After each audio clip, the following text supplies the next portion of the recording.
Olá! Você sabe qual é a diferença entre dificuldades de aprendizagem e transtorno de aprendizagem? Meu nome é Fábio Valentim, sou psicólogo e no nosso Momento Neuropsi dessa semana eu quero falar um pouco sobre isso. Roda a vinheta.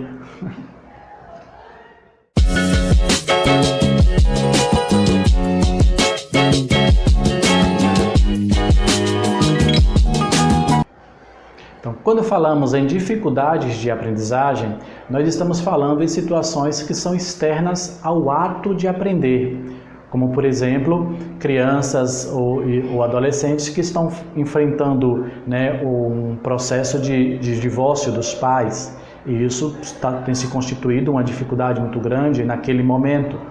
Ou então crianças que estão passando por um processo de bullying na escola, de brincadeiras, e isso tem gerado muito sofrimento.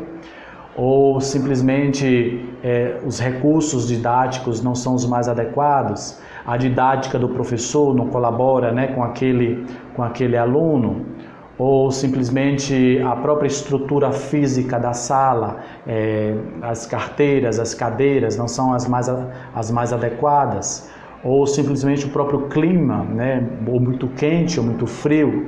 Então tudo isso podem estar aí constituindo dificuldades de aprendizagem.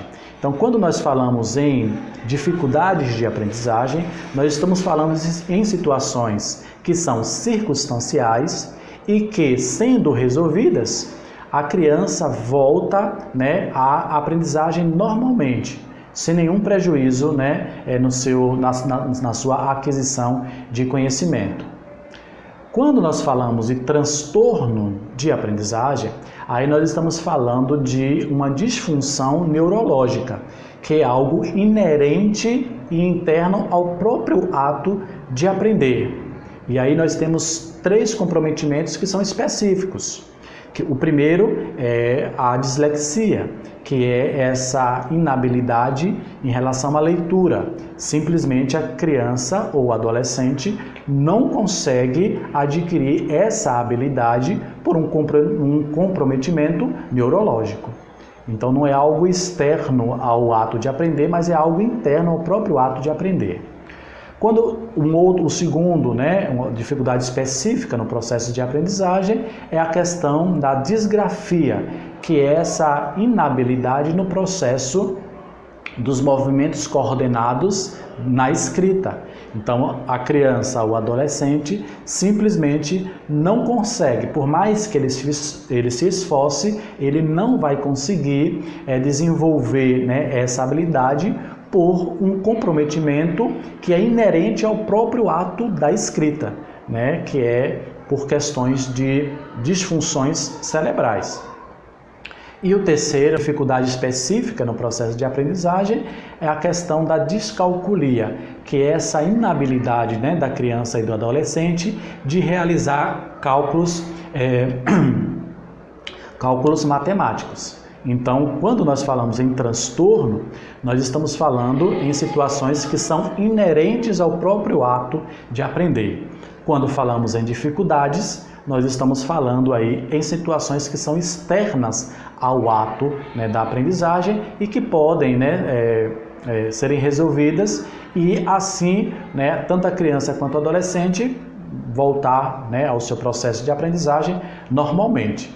O transtorno não. Infelizmente, é algo que é permanente e que, de alguma forma, vai haver essa necessidade de que ele vá encontrando estratégias para que ele possa, tanto adquirir a leitura, quanto ele possa adquirir a questão da habilidade da escrita e também dos raciocínios matemáticos.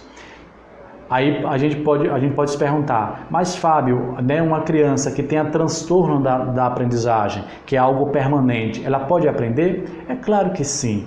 Tem um psicólogo norte-americano, o Skinner, que eu gosto muito de uma frase dele, que ele vai dizer o seguinte: dadas as condições necessárias, toda criança aprende. Então, embora nós estejamos falando de uma situação que é inerente ao ato de aprender e é uma questão neurológica, mas não é porque a criança tem um transtorno de aprendizagem que simplesmente ela não vai conseguir aprender ou não vai ter a aquisição do conhecimento.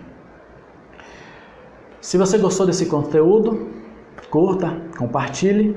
Um forte abraço e até o nosso próximo momento NeuroPsi.